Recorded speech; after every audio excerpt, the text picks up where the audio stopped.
Ibu tuh suka ada yang kayak misalnya uang susternya 3 juta, Mhm. dia akan ngomong 3,5 juta, karena 500-nya ini buat nutupin kebutuhan yang lain, kebutuhan les Oke. anak, kebutuhan rumah tangga. Setiap bulan justru Anissa ngasih bon, ada Excel-nya apa segala Oh, macam kalau buat itu tahu. berarti tertata sekali ya. Kalau ini tuh dia kayak bener-bener kalau mau dapat uang balik, Baru diancam pakai itu. iya, Oke. gitu. Jadi bahkan mungkin akhirnya ibu-ibu tuh suka ada yang kayak misalnya uang susternya 3 juta, Mhm. dia akan ngomong 3,5 juta, karena 500-nya ini buat nutupin kebutuhan yang lain, kebutuhan les anak, kebutuhan rumah tangga, gitu. Artinya tergantung tujuannya. Kalau misalnya Betul. kita apa?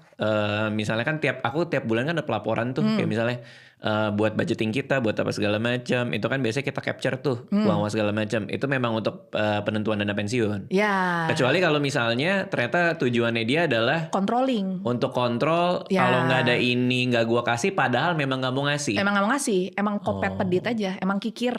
Oke.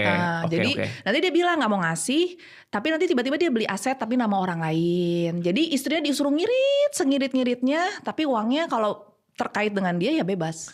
Oke, berarti artinya dengan dia mengontrol keuangan, dia tahu dia di dalam kuasanya itu. Ya, dan ceweknya nanti kan tidak punya, atau misalnya kebalikan ya, cowoknya ini tidak punya power untuk keluar dari dia. Karena ketika mau kabur dari dia kan mikir, kalau kabur gue biaya hidupnya dari mana ya? Pengeluaran siapa yang bayarin? Jadi akhirnya tetap bertahan dalam lingkungan ini. Berarti untuk seorang NPD, relasi kuasa itu tuh menjadi penting banget dong ya? Sangat. Oh. Sangat. Kan sebenarnya kalau dari jurnalnya memang orang NPD tuh biasanya basicnya 2.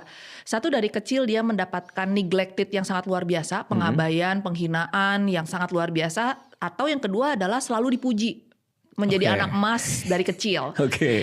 Nah, ketika dia dewasa ya udah biasanya jadi prince, jadi princess kan ya udah jelas ya jalurnya pasti pengen selalu berada di atas. Oke. Sementara yang over neglected ini akan berusaha dengan sangat keras untuk menjadi orang sukses di kemudian hari, dan akhirnya tidak mengizinkan orang lain lebih sukses dari dia.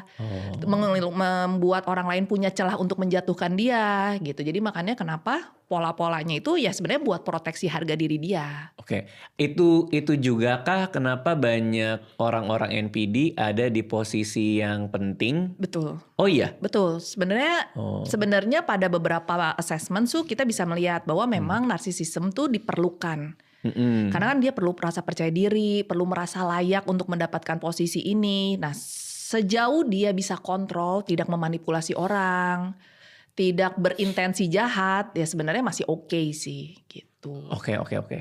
Wah, ini ternyata, tapi kalau kita lihat tuh memang ada di mana-mana ternyata ya. Ya ada sekarang, apalagi